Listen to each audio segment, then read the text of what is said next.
Hi, I'm Rick Conlow. John F. Kennedy said, "Leadership and learning are indispensable to one another." So my goal here is to teach you a concept, 4 key steps can have a dramatic impact on the company that you work with.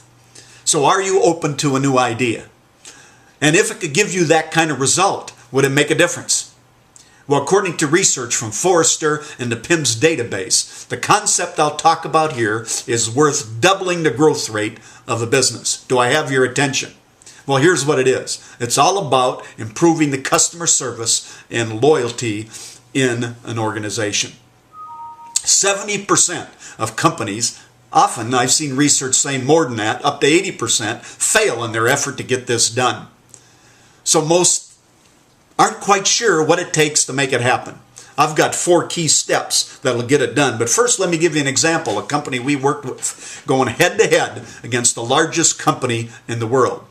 The company we're talking about is about 30 times smaller than this biggest company in the world. The biggest company in the world, and you probably guessed who it is, according to various news reports, has lost 80 million customers over this year.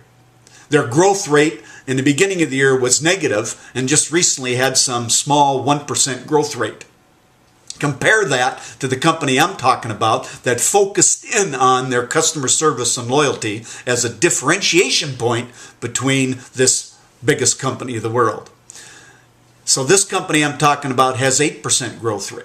They've gained 6 million new customers. Again, remember, they're not as big as the largest company in the world. And they're having record years in terms of their overall results. So it all comes down to how do you transform an organization in terms of the service it provides to its customers. And really where it begins is transforming internally. 4 key things that will make a difference. We call it plan, train, coach, and renew. Plan. Certainly a company needs a strategic plan in terms of their overall business, but they need to include a piece on how they're going to improve their customer service and loyalty. Most don't do that. And then they need to move that down to every business unit level and say what you need to do at each level in the organization, each manager, is have a 2-page plan at the most in terms of what they're going to do to improve their service. It needs to be clear goals, measured, and then action steps to back it up that's reviewed and updated on a quarterly basis. What this ends up doing is giving managers accountability for the results in terms of their service to customers. Second thing is training. In our book, The Superstar Leadership Model, Good Boss, Bad Boss, Which One Are You? One of the chapters deals with training. The American Society for Training and Development has statistics to show that the companies who do the most training tend to have the most productive people. And so what we help organizations do, and this company that we've identified that we've been talking about, is to have a weekly to monthly training process to help their employees learn. Most companies do 1 or 2 things a year if they do anything. It needs to be more consistent than that.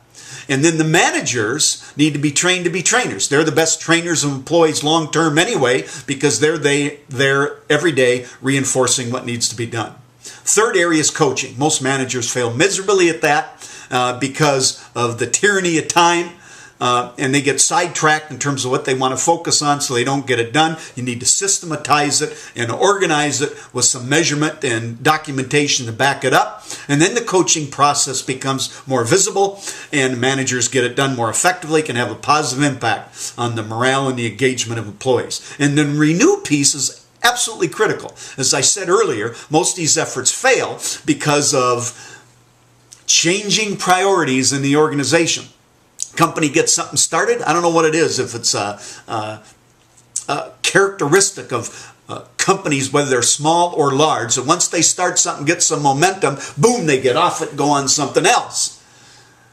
And so what's important on Renew is ongoing communication, ongoing measurement, ongoing recognition, and of course always coming back to the plan, updating it and reviewing it and making it anew to move forward. And this then increases effective implementation and sustainability of that execution and the long-term results.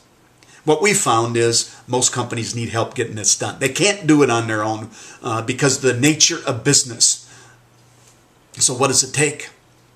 Well, I don't know if you heard about the aquamarina in Florida. Captured a barracuda and a Spanish mackerel. Put them in the same tank of water. Put a glass plate in between them because barracuda likes to eat mackerel. Barracuda's hungry, sees that mackerel over there, boom, hits that glass plate. Goes after it again, boom, hits that glass plate. Goes after it again and again and again, and it stops. Goes after it, it stops. Now scientists are observing this phenomenon.